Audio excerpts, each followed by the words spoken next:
Tapos ito yung ating kamates, 'di ba? Sabi ko ang dami nating kamates sa garden. So ngayon ko i-save ko siya, iba-blanch ko lang siya, nagpakulo na ako ng tubig. And then gagawin natin, lulubog lang natin and then tatanggal natin para matanggal yung balat. Then tatanggal natin yung buto. And then i-freeze ko siya para pag nag-stew ulit ako or something, meron na tayong tomatoes, hindi na tayo bibili kasi sobrang dami. Okay. Alright.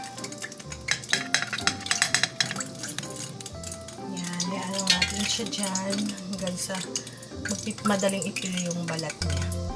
Ganyan. Yung ating kamates. So, ang gagawin natin is tanggalin natin yung balat.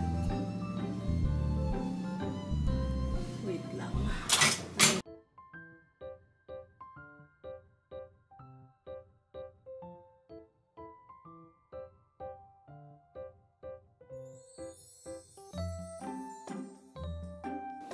Tanggal natin yung seeds. Natin yung matatanggal natin.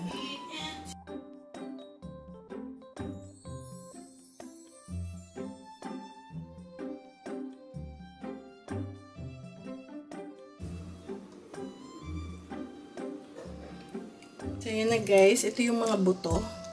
So, may sabaw siya. Kailangan natin yung sabaw kasi nandun din yung lasa. Balat yan and buto. So, so, yun tutubo next year pag nilagay natin siya sa compost pit. And then, yung laman, ito na. Meron pa rin mga butong nakalusot. Okay na. Kasi hindi siya purong buto. So, perfect to pag stew. Pero kalimitan, bibili pa ako ng tomato paste or tomato juice or yung tomato na nasa can. So, ito. Lagay lang natin sa freezer. Okay na siya. Okay. Alright. Tapos, ito pa yung juice niya. Tapos, to sa compost pit. Diba? Para ma-save natin. Kasi hindi naman namin makakain lahat kaagad. And then, ready na natin siyang gamitin next time pag nagluto tayo. I make sure na siya. So, yan yung buto natin, diba? Yan yung compost pit. Kaganyan ko lang siya. So, ito na guys, yung isda na pinrito natin kahapon, ito yung pinrito nating isda nung last vlog ko. So, kainin na natin. Do you like it? Chicken. Tastes like chicken. Hindi sila takot sa ulo ng isda. Kasi dito talaga takot sila.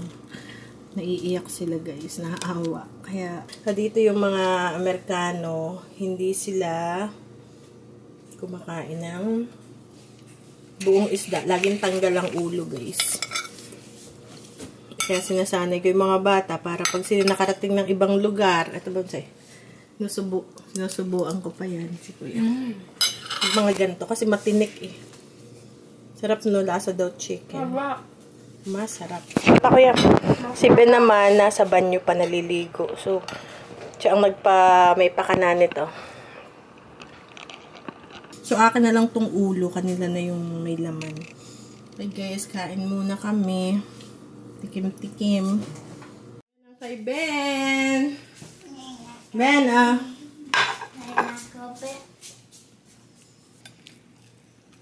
yeah. Okay. Is that my fish? Yeah. Oh. Okay, let's put some rice. Let's give him some rice. Okay. It's good with rice. Kainin ko lang siya, guys. Yan ang kanya nag-lesson kami. Is it good? Ito, guys, yung na-infect yung niya, nung nag-surgery, pero okay na siya. Maliit na yung bukol niya. Kasi binigyan antibiotic. Nakakaakyat na siya. Wala na siyang damit kasi 7 days na ba? 6 days na. Nilagyan namin siya ng damit para hindi niya himodin yung hulihin ko lang kasi nakalabas. Pumasok kasi ako sa tiny house. Teka lang. Nangyari, nailapag ng asawa ko yung kanyang telepono doon sa table kasama yung mga pangbiot kasi parang safe naman yung lugar, diba? Tapos yun nga, nung alas 8 na kami, nung pauwi na kami, nakita ko na parang hindi niya ginagamit yung telepono. Parang tagal ko nung nakitang ginamit niya. Tsaka busy rin siya namimingwit ng isda. Yung pala, nawala na. So, ang ginawa namin, tumawag kami ng police. So, hindi na namin siya hinanap kasi alam namin na wala na talaga siya. Kami yung huling tao. Kami yung huli doon sa park. And wala namang pagtatanungan. So, inire-ring ko yung kanyang telepono. Wala sa kotse, wala sa surroundings namin, tsaka doon sa lugar na kung saan nag-fishing siya. Meron akong Find My. Yung Find My is pwede mong matrack. Ilagay mo dun yung kung sino man yung gusto mo i-connect yung telepono mo dun gaya sa akin, yung sa asawa ko. And siya yung nag-upload nun sa aking telepono. Hindi ko alam yun. Pero sabi niya, lagyan mo kaya ng Find My. Tsaka ako rin, bawa nung dati pag nagda-drive ako. So, alam niya kung nasan akong lugar, kung sakaling ma-stuck ka, may baha or something. So, mare-rescue kayo ng purpose ng Find My namin. Tsaka nga, pag nawala yung telepono mo, pwede mong mahanap. So, ang nangyari, tinrack ko yung kanyang telepono. Mamaya, papakita ko sa inyo kung nasan nga yung location yung kanyang telepono. Nung 8:00 ng gabi na yun, madilim na. Sabi ko, hala, yung telepono mo nasa Illinois. Kumbaga nasa kabilang state na kasi Indiana kami. Ang katabi namin na state is Chicago, ganyan. Nandun na yung kanyang telepono, which is yung telepono, yung Illinois dito sa amin is 4 hours away. So, ibig sabihin, tama dun sa aming hinagap na nawala siya nung 4 o'clock. Wala siya nung 4 o'clock. Tapos, nung paalis na kami, nung paalis na kami, 8:00, so tama, 4 hours away na yung taong kumuha ng kanyang telepono. Give namin dun sa screen na lumalakad na ganun. Tapos after ilang oras, 8:00, 9:00, 10:00, lumilipat na. Nasa Missouri na siya. After ng Illinois, sabi, hala, so nasa Missouri na siya. Tapos after nakala namin tapos na, tapos may mga interstate, kumbaga mga malalaking highway, lumalakad pa rin yung niya. Yung sa Find My, yung radar, nakikita namin kung saan siya pumupunta. Nag-stop ng Kansas, mga 12 o'clock, nakarating na siya dun sa bahay niya. Tapos, yung address, nandun yung exact address. So, message namin, tumawag kami sa police kung anong dapat gawin. So, dapat tatawagan kami. And then, tumawag din yung asawa ko sa Kansas. Another state yon na para i-report. Pero sabi, kailangan muna yung dito muna sa Holland. Diba Holland, Indiana yun. So, ganun. So, nagko-connect para daw may report. Before nila puntahan yung address, ganun. Though, telepono lang yun, diba? Makakabil naman kami ng telepono. Yung telepono na yun is worth mga siguro $200. iPhone yun, pero hindi yung pinakabago. Kumbaga yung yung regular lang. Pero ang problema doon, yung mga information na nandun yung bank na yung bangko, lahat ng app tapos, so tumawag nga kami sa police, kailangan may record muna dito sa Holland para i-turn over sa kanila. Kasi sabi nila, okay, alam natin yung exact address, pero hindi natin alam kung, hindi naman tayo basta kakatok doon at sasabihin natin na, that may report muna. So, siyempre, ligalig kami nung pagdating namin. Sabi, ano ba yan? Wala. Nandun lahat yung information ng asawa ko, bangko, yung mga account namin sa online, selling, YouTube, lahat. Ganun, email. So, hindi na yung telepono okay na yun. Kasi pwede ka namang bumili, paltan mo yung telepono. Pero yung mga information na nandun. Tapos after a while, nag-research yung asawa ko. Sinabi niya na, ipa-block na lang kung ano man yung nandun sa telepono para hindi mabuksan totally. Tapos, so, binlock niya na. Pero, natatrack pa rin niya kung saan pumupunta yung kumuha ng telepono. Tapos may one time pumunta siya dun sa isang address, nagstay siya dun. So, matagal siya dun after gumising. Tapos, after gumising ng umaga, tapos nagstay siya dun for a while, tapos nag-drive na ulit nang malapit sa phone center. So, parang gustong ibenta or something. So, hindi niya pa ibenta kasi hindi install ng asawa ko yung kanyang telepono, or else kung ganun yung ginawa niya, parang free na siya. Parang kahit sino na pwedeng gumamit nun. So, hindi niya pa ginagawa. Pero, pwede pa nating i-track. Hanggang ngayon, natatrack niya pa nandun. Yun nga. So, hinihintay namin yung tawag ng kapulisan. Kasi, hindi na tumawag yung pulis dito sa amin. Na yung sa Kansas, hinihintay din yung tawag ng pulis dito. So, yun guys ang nangyari. Kaya kung meron kayong telepono. At saka, pag naman yata, ang telepono nyo is iPhone, meron talagang ganun na pwede mong matrack kahit naka-close yung telepono, kahit na walang battery, pwede mo pa rin matrack yung telepono, lalo na kung iPhone yung telepono nyo. And mag-download din kayo nung Find My app, tapos i-add nyo yung mga kaibigan nyo, mahal nyo sa buhay na gusto nyo, especially pag malayong biyahe, para alam nyo kung nasan sila yung location nila, kung may stock sila somewhere, mahahanap nyo sila. Ganon. So, ganun yung nangyari sa amin. Nung umuwi kami from dun sa ating picnic na kasama yung mga kaibigan. Ligalig kami. Ano kaya nangyari? Pero parang na-amaze kami. Ba? Talaga yung exact address. Bawa, 1633 Maple Street. Mga ganun. Tapos, ang ginagawa ng asawa ko, di ba yung address? Mag-show sa Find My. Isa-search niya sa Google Map, yung eksaktong address, makikita niya.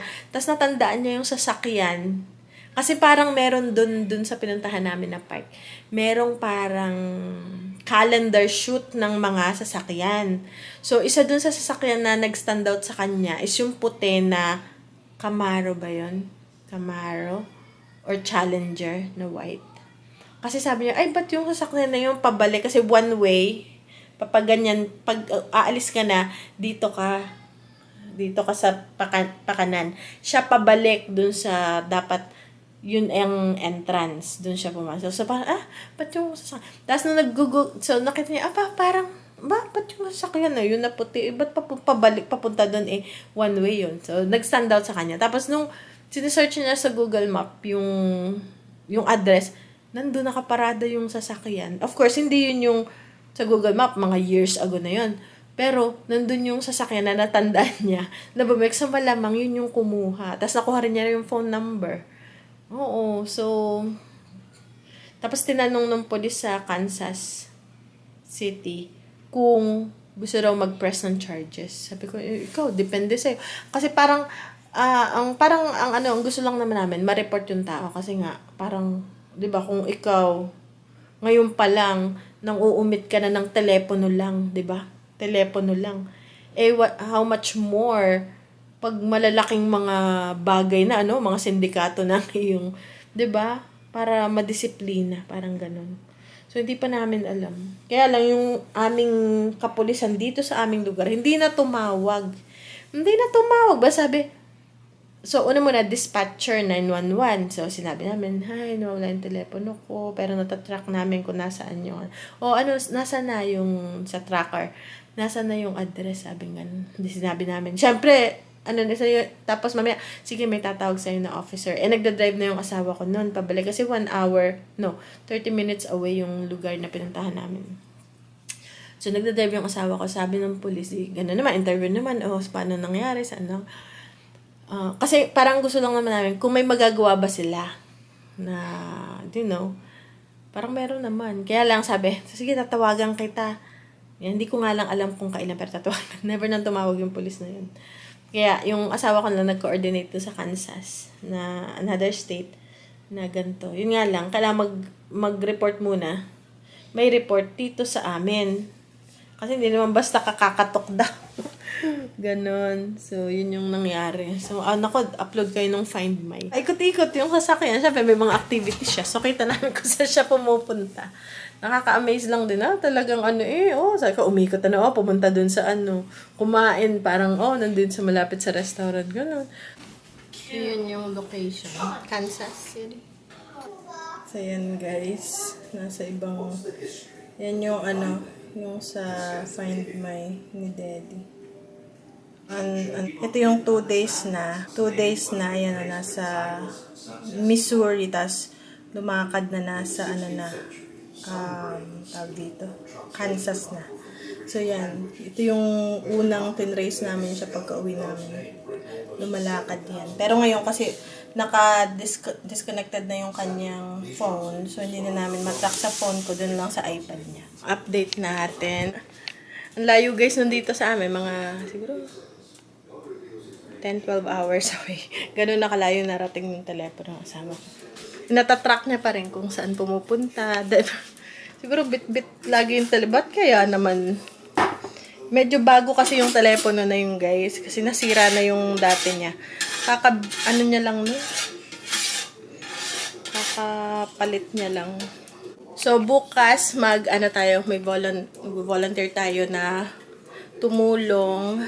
Maggagawa ako ng egg roll, tsaka pansit, tsaka spring rolls, lumpiang Shanghai, at lumpiang gulay. So, ngayon, 10 o'clock na. Inumpisahan ko ng magluto, guys. So, pinapainit ko lang to.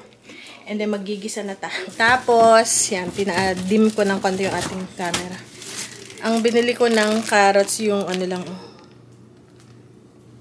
yung siya ay, anong tawag dito? Yung siya ay hiwa-hiwa na. Para hindi na ako maghihiwa. So tapusin muna to.